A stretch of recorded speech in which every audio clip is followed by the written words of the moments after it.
Good morning madlang tips. So wala man tayo isudan karon. So, mangita ta diri sa atong nanam ni Papa ng kalabasa.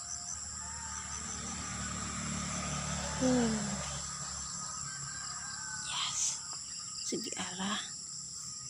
Pwede na siguro ni.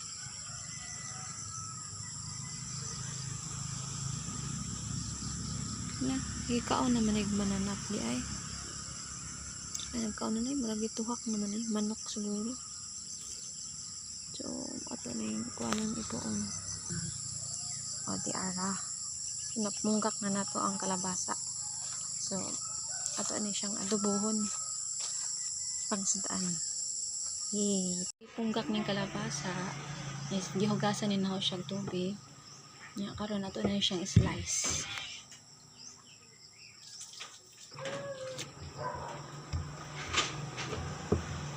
Kagahi po di ay.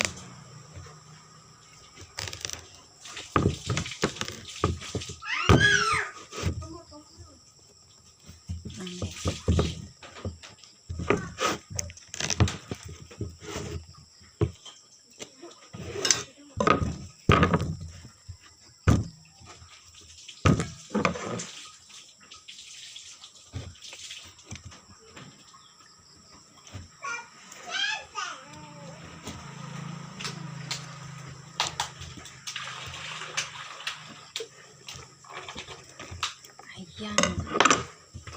So, na-slice na nga ito. Pikas-pikasan pa ni nato, guys. Kaya nailiso mo kayo uon. kaya sa manimong liso. Ay, kakagil. Dahil ko, pati ako tunog sa bawal. Ha? Dahil ko, tunog sa bawal.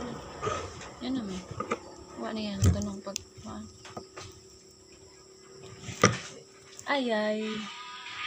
Yan, damage na itong manok.